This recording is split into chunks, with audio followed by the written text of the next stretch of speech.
तुला चाल putra may kabar Udahan ka ba? oh siyempre taga igreja na pada kukupan ka ba to tingkap na walalong tempo ga ummata kana gammachise akka galoo tingka ba me junubu figa Jirtu! Jirtu! Kero mo jirtu!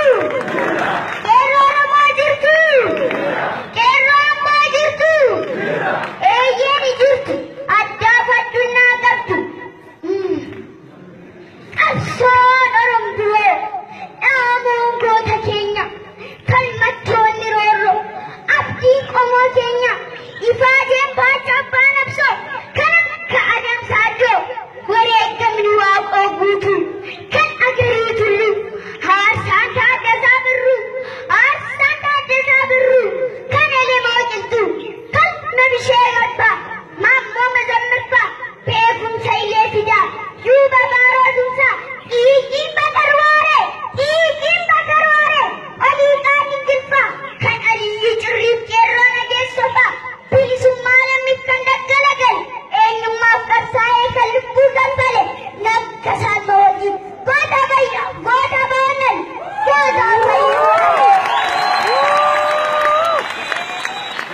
goota fayyoo oromoo kan waamee kan dhiisu kan fuudhee kan gatu hunduu seenaa qabu hunduu na qoman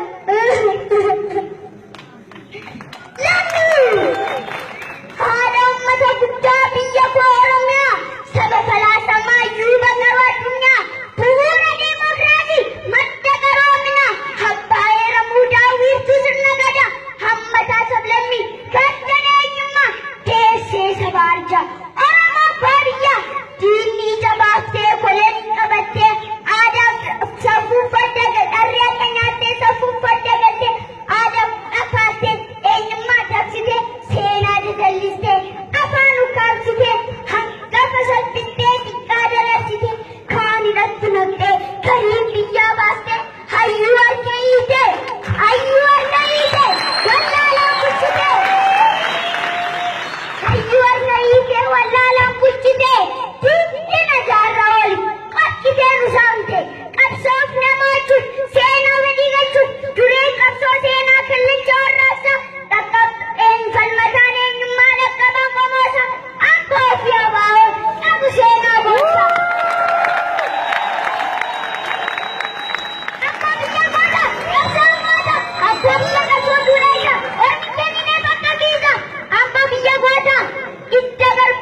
guddaa gachuuf qeerroo beekamtii laachuuf qeerroo Oromoo marfame yaadannoo qabsaa'otaaf miila duwwaatiin deemu.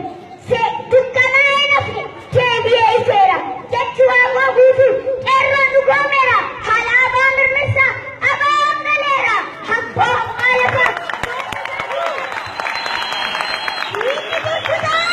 Diinni murkutaa'e qophuusaadhaara.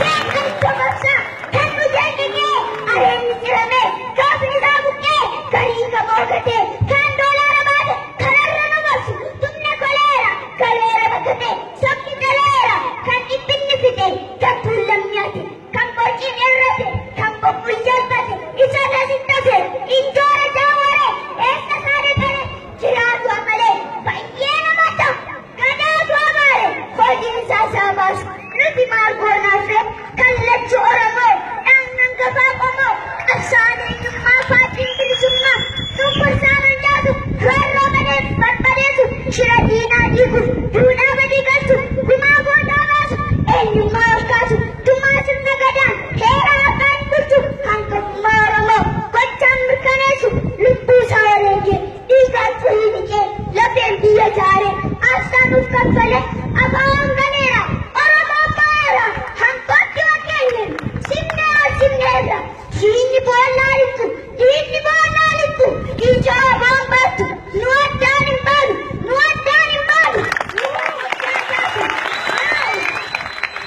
Now, we all Ethiopians who are under the sky and over the earth, let us unite together to fight man-made and a natural disaster before it falls to generation that race our unique, lovely country Ethiopia to an all-round success and a sustainable race. Thank you for listening. Thank you, Galatoma.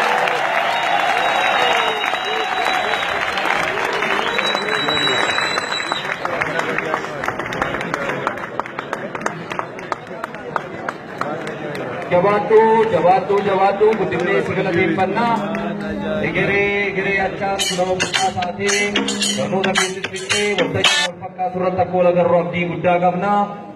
Gaabarri kee bara biiftuun itti mul'atteedha. Qabsoo uummanni Oromoo taasisaa tureen kunoo atillee irratti hirmaattee qooda guddaa keessaa qabda. Galatoomisii jedha maqaa warra as jiru kana maraatiin hundumtuu dhufanii si galateeffatanii ni jaalatu. Egaa haalli waltajjii immoo kana eeyyamu ati immoo maal jettaan?